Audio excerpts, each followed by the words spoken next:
Olá, minha gente, olá pessoal, queridos alunos, é um prazer imenso tê-los na aula 31.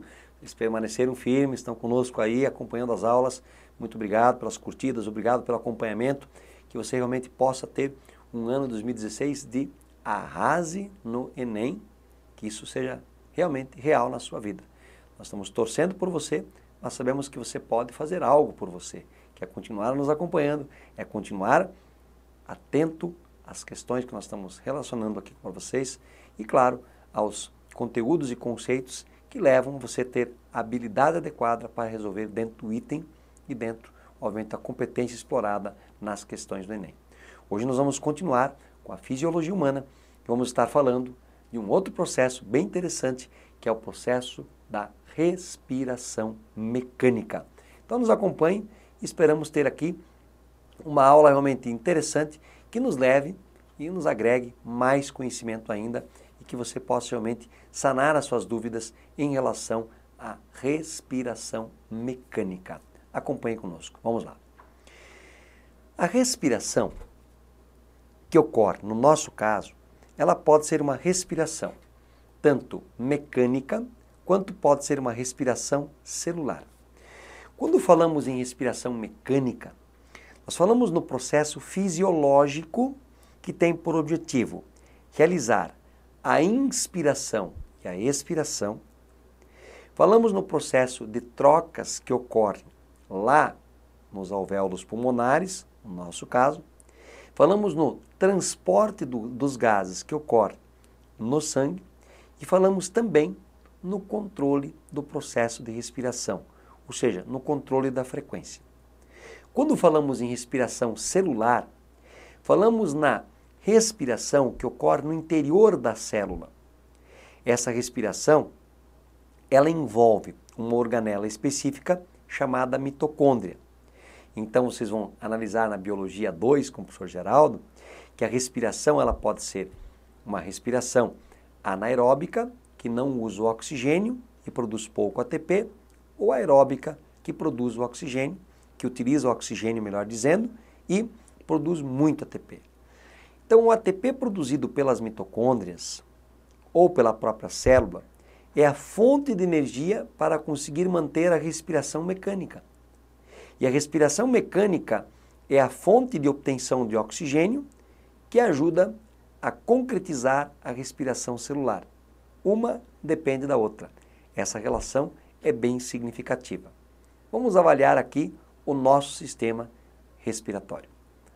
Então, o sistema respiratório, ele é constituído por um par de pulmões, por vias que conduzem o ar para dentro e para fora, né, das cavidades pulmonares, e vamos encontrar dentro dessas vias todas órgãos como fossas nasais, a boca, a faringe, a laringe, a traqueia, os brônquios, bronquíolos e, finalmente, os alvéolos pulmonares. Então, se você observar nessa figura, o ar pode entrar tanto pelas narinas quanto pela boca.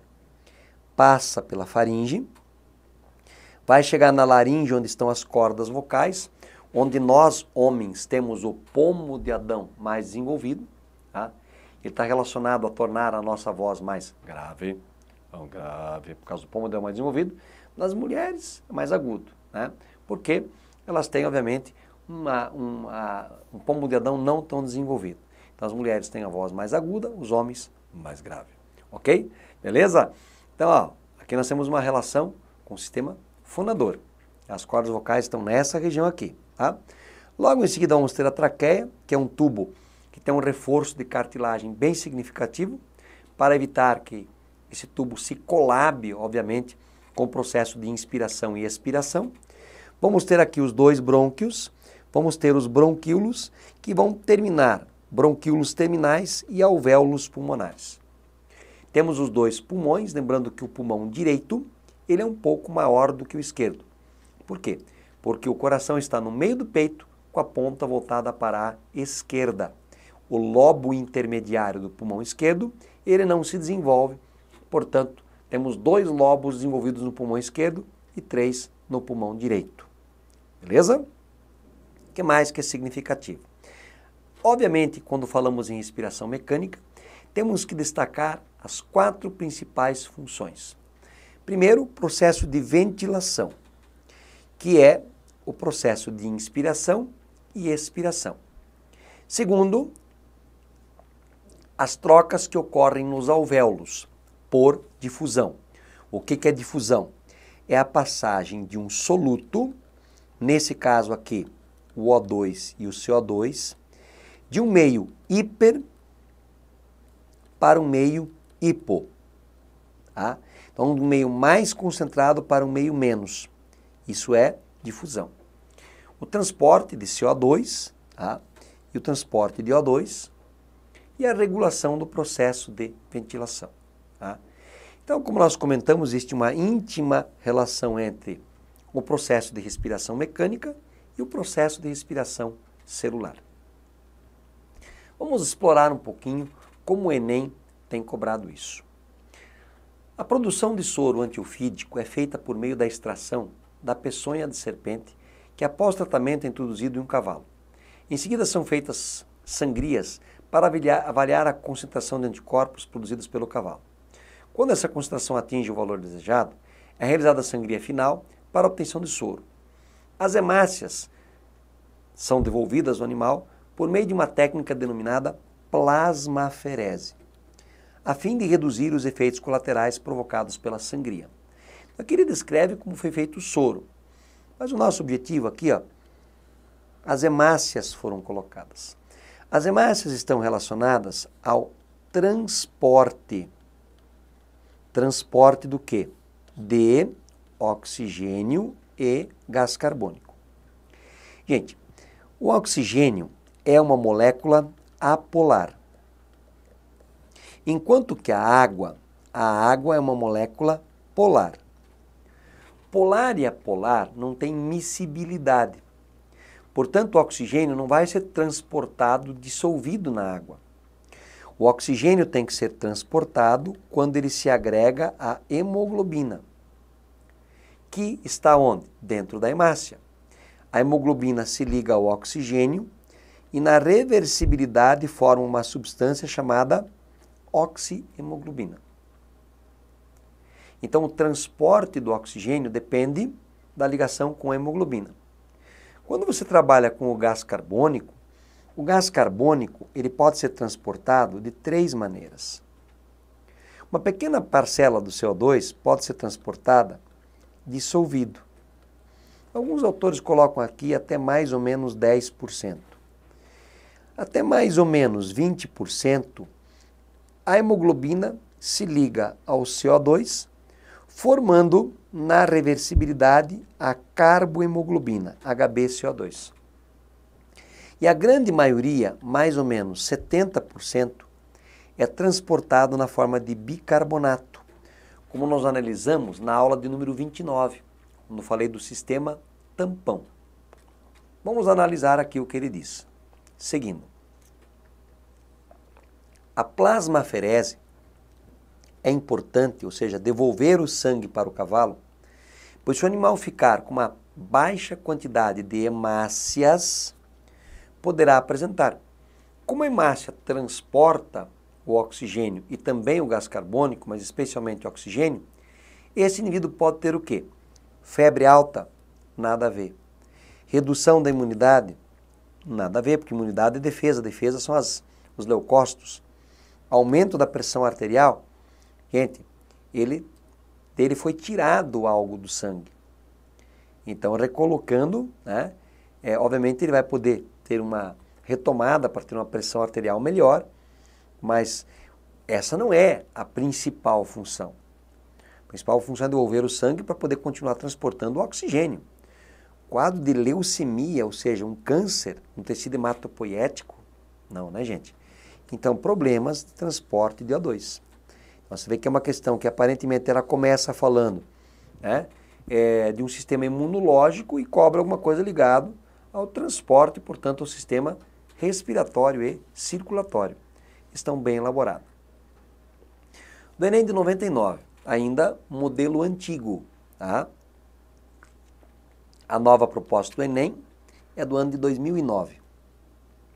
A adaptação dos integrantes da Seleção Brasileira de Futebol à altitude de La Paz foi comentada em 1995 por ocasião de um torneio, como pode ser lido no texto abaixo. A seleção brasileira embarca hoje para La Paz, capital da Bolívia, situada a 3.700 metros de altitude, onde disputará o torneio Interamérica. A adaptação deverá ocorrer em um prazo de 10 dias, aproximadamente. O organismo humano em altitudes elevadas necessita, desse tempo, para se adaptar, evitando assim o risco de um colapso circulatório. A adaptação da equipe foi necessária, principalmente porque a atmosfera de La Paz, quando comparada às cidades brasileiras, apresentará. Gente, então olha aqui, ó. Vamos imaginar uma cidade aqui a nível do mar como Santos, São Paulo, Paranaguá, no Paraná, Rio de Janeiro, no Rio de Janeiro, e etc. Então, gente, imagine aqui a nível do mar. Vamos imaginar aqui, nós estamos falando em La Paz, que está a 3.700 metros. Aqui estamos a zero. O que é pressão? De uma forma bem simplória, é o peso do ar sobre o teu corpo. Tá? Então você tem que pensar, aqui tem mais ar pesando sobre o teu corpo do que aqui. Então a pressão atmosférica aqui, ela é maior do que a pressão atmosférica no alto da montanha, que é menor. Beleza? O que é que vai acontecer? Os indivíduos que vivem no alto da montanha, eles precisam apresentar um maior número de hemácias para poder transportar o pouco O2 presente e tem que ter hemácias com maior afinidade da hemoglobina pelo O2 para capturar de forma eficiente o pouco oxigênio presente. Então ele diz assim, quando comparada às cidades brasileiras, La Paz tem menor pressão, sim, quanto maior for a altitude, menor é a pressão atmosférica. E menor concentração de oxigênio, sim, quanto maior a altitude, menor é a concentração de oxigênio. Tem menos. Proporcionalmente, tem a mesma quantidade que a nível do mar, ou seja, se você tiver 21% de oxigênio no ar em Santos, você vai ter 21% em La Paz. Só que em quantidade, tem mais oxigênio em Santos do que em La Paz. Maior pressão? Não, não é maior, é menor. Maior pressão? Não. Seguindo, menor pressão, sim, e maior temperatura? Lá no alto da montanha a temperatura é maior? Ela é menor, né, gente? Maior pressão? Não, não é. Então a única alternativa correta é a letra A. A letra A aí, alternativa correta. Uma questãozinha boa essa, também do Enem, mas no modelo antigo. Enem 2015. Observe só como o Enem gosta de cobrar algo relacionado à fisiologia. Hipóxia, ou mal das alturas, consiste na diminuição do oxigênio no sangue arterial do organismo. Então ele deu a definição do que é hipóxia. O mal das alturas, ou seja, redução do oxigênio no sangue.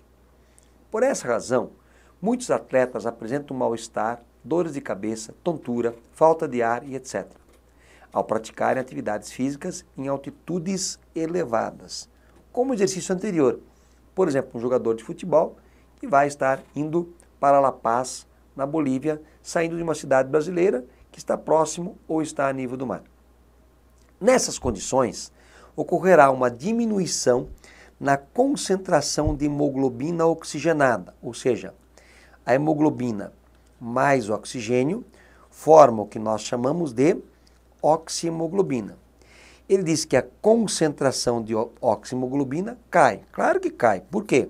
Porque a concentração do oxigênio acaba sendo o quê? Menor. Em equilíbrio no sangue, conforme a reação. A reação foi colocada aqui. Então, essa reação que nós descrevemos para você. Hemoglobina mais oxigênio, formando na reversibilidade a oxihemoglobina.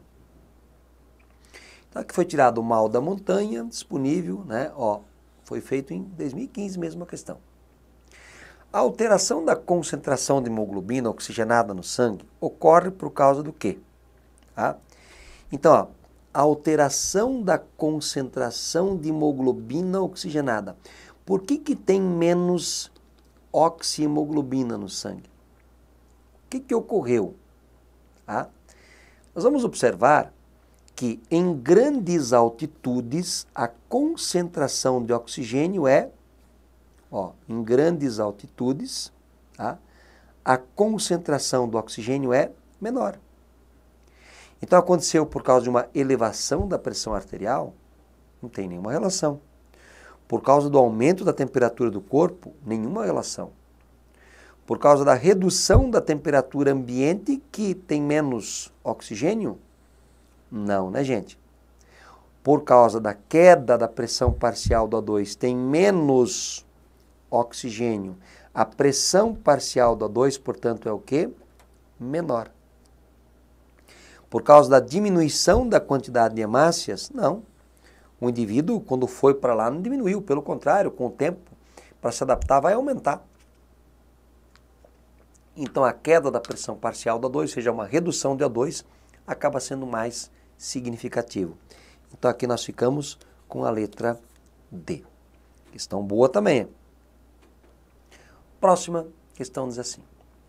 No processo de respiração humana, o ar inspirado chega aos alvéolos pulmonares.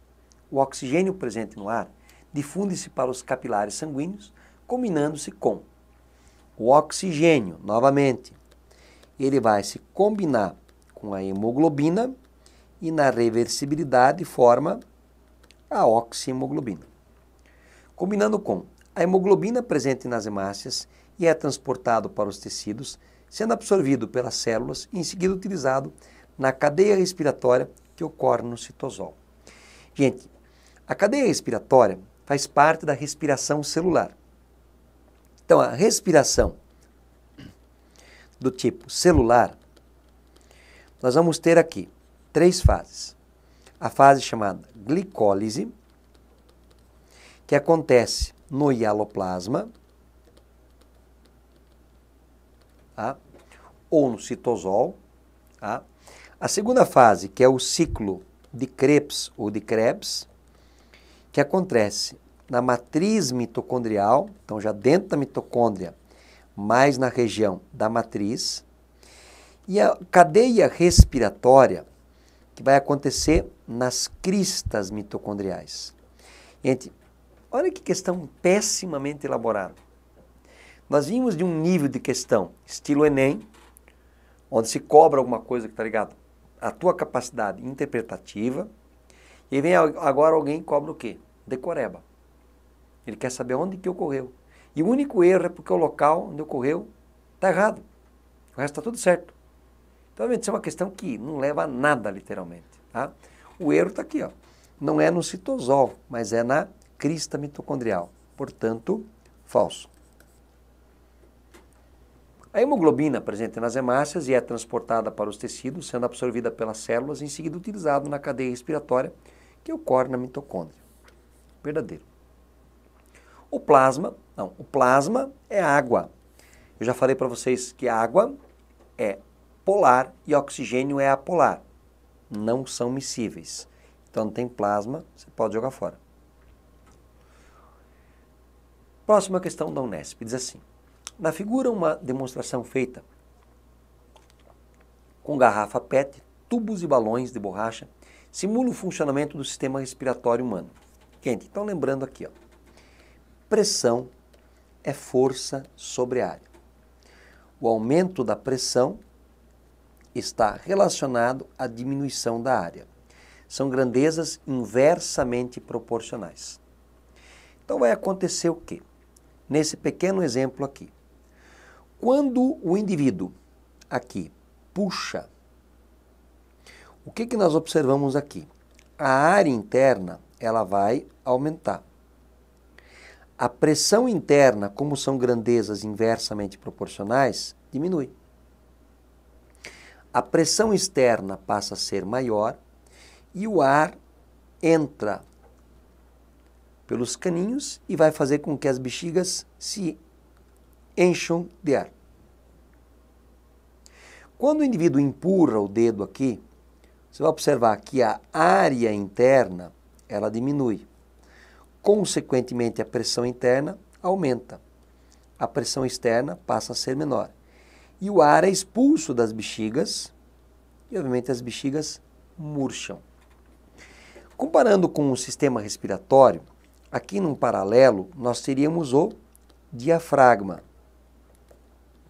Aqui, a caixa torácica. Aqui nós vamos ter os pulmões e aqui nós vamos ter as vias aéreas. Beleza? Vamos ver o que o indivíduo explorou aqui. Então, eu vou só colocar aqui para vocês assim. Quando nós inspiramos, na inspiração, o que é que vai acontecer? Imagine aqui o tórax. Tá? Num processo de inspiração, todos os músculos envolvidos, ou seja, o diafragma e os intercostais, contraem. Então vai acontecer o quê? Expande-se a caixa torácica. Ó. O diafragma ele abaixou. Os intercostais elevaram as costelas. Então a área interna ela aumentou, a pressão interna diminuiu, a pressão externa é maior e o ar é empurrado para os pulmões. Ok? Num processo de expiração, então na expiração, todos os músculos envolvidos relaxam. Então vai acontecer isso. Você vê que o diafragma ele subiu, ele relaxou, os intercostais fizeram com que as costelas também retraíssem. Você observa que a área interna ela diminui, consequentemente a pressão interna ela aumenta e o ar é expelido, porque a pressão externa agora é o quê? Menor. Beleza? Vamos lá. Aí nós temos o seguinte. Sobre o sistema respiratório humano, que as estruturas que o representam, a demonstração é correta afirmar.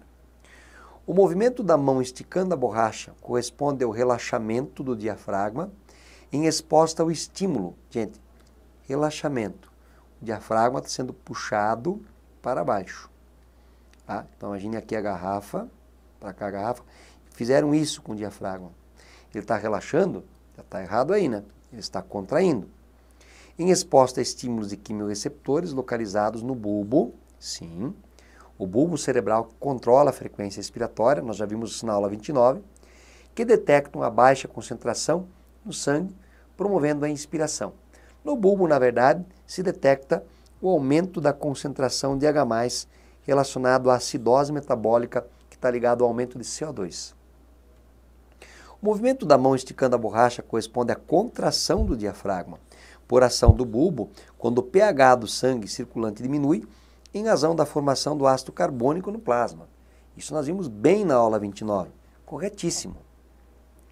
A garrafa PET corresponde à pleura. A pleura é a membrana que envolve o pulmão. Corresponde, na verdade, à caixa torácica. Já está errado aí. A garrafa PET corresponde à parede da caixa torácica, que ao manter o volume torácico constante, tá? Permite que os pulmões representados pelos balões se inflem na inspiração e se esvaziam na expiração, expulsando o ar rico em CO2. Gente, mantém constante, não dá, né? Seguindo, os tubos que penetram na garrafa correspondem à traqueia e aos brônquios, que embora não apresentem movimentos de contração e relaxamento, favorecendo a movimentação do ar nas vias respiratórias, possuem válvulas que impedem a mistura do ar. Quem tem válvula, gente, tá? São as veias. Rico em O2, com ar rico em CO2, não tem nada a ver uma coisa com a outra. Então ficamos aí com a letra E. Seguindo, uma próxima questão. Quando uma pessoa prende a respiração, ocorrem alterações sanguíneas que levam à necessidade de respirar. A esse respeito, considere as alterações abaixo. Gente, vamos revisar aquilo que nós comentamos com vocês lá na aula 29. Tá? Então, O CO2, resultante da respiração celular, cai no sangue e reage com a água, formando na reversibilidade H2CO3, que é o ácido carbônico. Graças a uma enzima chamada anidrase carbônica, com essa enzima anidrase carbônica, se acelera a quebra do H2CO3 em H+, mais HCO3 menos. Tá? Então é assim, quando há um aumento da concentração de CO2, ou seja, você parou de respirar, aumenta a concentração do CO2. O equilíbrio químico se desloca no sentido de consumir o CO2. E imediatamente você vai ter o sentido 1, forma-se mais ácido, você entra em acidose metabólica. Essa acidose metabólica vai sensibilizar o bulbo, que ordena um aumento da frequência respiratória. A recíproca é verdadeira. Uma redução na concentração de CO2 faz com que a reação química se desloque no sentido de formar o CO2. Deslocamento de equilíbrio químico. O indivíduo quebra o ácido e forma a alcalose metabólica, que está inibindo a ação do bulbo e, portanto, reduz a frequência respiratória. Então ele falou o seguinte, quando a pessoa prende a respiração, que alteração vai acontecer? Aumento de O2? Não, ela não está respirando. Diminuição do O2, sim, porque está usando o O2. Aumento de CO2, sim, aqui verdadeiro, verdadeiro. Diminuição do CO2, falso. Então nós ficamos aqui com a 2 e com a 3. Então a alternativa correta, 2 e 3, vamos avaliar a letra D, que nos expressa isso. Tá? Seguindo, a pressão parcial de oxigênio no sangue foi medida simultaneamente em diferentes pontos do sistema circulatório de um mamífero. Em condições normais, espera-se que. Vamos lá. A pressão de oxigênio, letra A, ela é maior na veia pulmonar e menor no ventrículo direito. Então, vamos só olhar aqui no esquemazinho do coração. Tá? Nós vamos ter aqui, ó, o átrio direito, o átrio esquerdo, o ventrículo direito, o ventrículo esquerdo. Do lado direito, sempre do lado direito, o sangue é venoso, ou seja, um sangue que tem muito gás carbônico. Do lado esquerdo, o sangue é arterial, tá? O sangue é arterial e nós vamos ter muito oxigênio. Então nós vamos ter aqui, ó, a veia cava inferior e a veia cava superior, tá? Vamos ter, saindo do ventrículo direito, tá, a artéria pulmonar. Saindo do ventrículo esquerdo, vamos ter a artéria aorta. E chegando ao átrio esquerdo, vamos ter 4 vasos, que são as veias pulmonares. Então, a pressão de O2 na veia pulmonar, ela está do lado esquerdo, então tem muito oxigênio. Ela é menor do que no ventrículo direito, que tem pouco oxigênio? Não. A pressão de O2 no átrio esquerdo, tem muito O2, é maior do que na veia cava, que está do lado direito? Sim. A pressão de O2 no átrio esquerdo, ela é menor do que no ventrículo direito? Não, ela é maior. Lado esquerdo sempre tem mais oxigênio. A pressão de O2 na artéria pulmonar, que está onde? Do lado direito, ela é maior do que na veia pulmonar? Não, ela é menor. Falso. A pressão de O2 na artéria pulmonar, está do lado direito, é maior do que na veia cava? Os dois estão do lado direito, então ela é igual. Então, falso. Ficamos aqui com o gabarito letra B. Ok, pessoal? Então, um grande abraço a todos, bons estudos, arrasem no Enem 2016 e eu continuo acreditando em você. Valeu, pessoal.